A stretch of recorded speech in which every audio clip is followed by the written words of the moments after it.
stopping by again. I got another neat little tip for you, or hint if you're not already doing it, and that is how do we clean up our flasks. Flasks being a very important part of what we do. For accuracy, the closure has to be flush. The pins have to be flush to hold the lid in place. Although they're not real technologically advanced in any way, shape, or form, they still have to stay clean and be maintained, and I just want to show you how I do that with mine today. And that is that I mix up a 50-50 mix of CLR, calcium, lime, and rust, with about half of this and half water, or you can even go a third of this and 2/3 water. You want to have enough that it's going to clean these. I have a small bucket here. Usually I run about 2 flasks at a time, and I try to clean as much up off of it as possible. You can see how tarnished it is. They get tarnished over a couple months period of time, and over years, of course, crazily. And basically all I do is mix up that mixture, water and the CLR, and then I take and I drop the pieces in like this, just so they can soak. And I'll let these soak overnight. I'll just let them sit in this, and then the next day I'll come back and I'll clean them up. So anyways, these will sit now for overnight, and then I'll come back and I'll pull them out and show you what they look like, and show you a couple little extra hints and tips just to keep them maintained, looking nice, and staying accurate. Okay, so I'll be right back with that. Take these in and out. Not that it's going to kill you or anything, but it's not good to subject your skin to the harsh chemicals involved in this.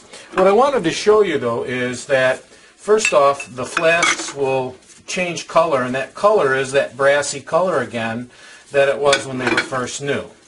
Also, you'll notice that any stone that might have been captured around these guide pins and so forth has dissolved. Same thing on top.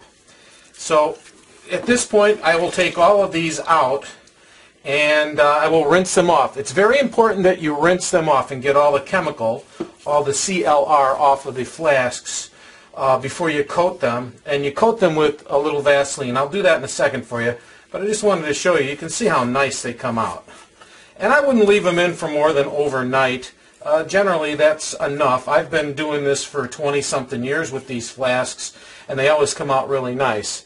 We'll go do the next stage here, and that next stage will be that I will take these and I'll do the secondary cleaning on them and show you how that all works here in a second. Okay? All right.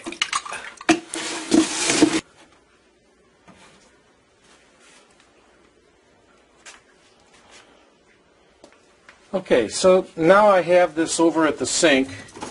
I run a little water at the same time. And what I like to do is I like to take each one of them and just make sure that I get all of the cleaning agent, the CLR, off. And you'll notice I'll just take the sponge with one of those little Scotch-Brite backs. I don't really scrub, but I just want to try to get a layer of the material off.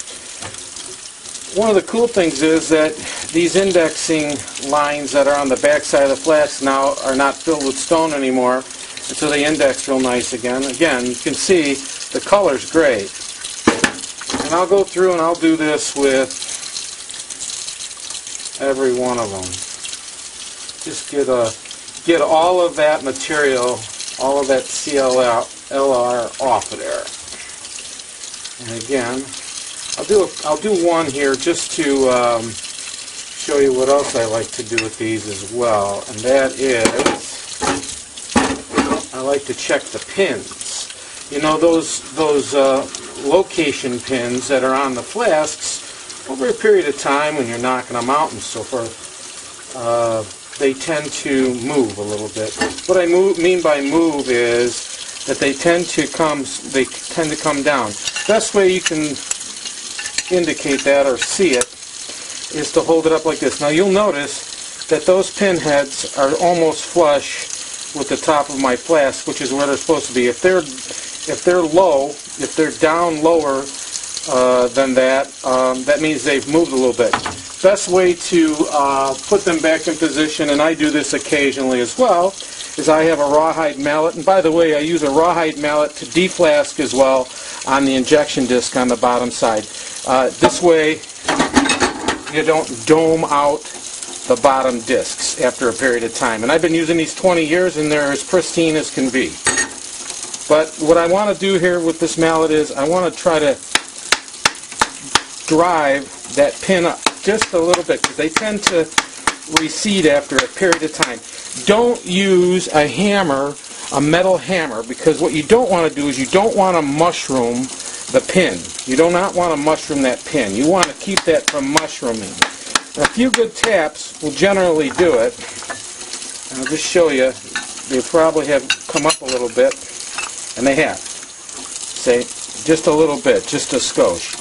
But I want to get those pins back up into place. Again, it's just for general maintenance and care of these flasks, because these flasks are, first off, expensive, and second off, you want to make sure they're as accurate as possible. Accuracy comes from nothing on the interface between the halves and the top and the lid, and that they re-index. And the other part of it is the way the knockout disc fits back in flush with the bottom of the flask. Very important, okay? So just make sure that you get all of the CLR off. And then once I get that off of there, I do this maybe every other month, every 3 months, like every quarter. You know, I just like to make sure I keep these nice and clean for accuracy's sake. And again, like I said, they'll last you a lifetime if you take care of them. They're brass. And brass isn't cheap anymore, kids. It's rather expensive. See? Fits real nice. Okay, I'm going to go through the rest of these and clean them up, and then we'll coat them up, and we'll do a little final closing here on this technique. Again, I'm just going to...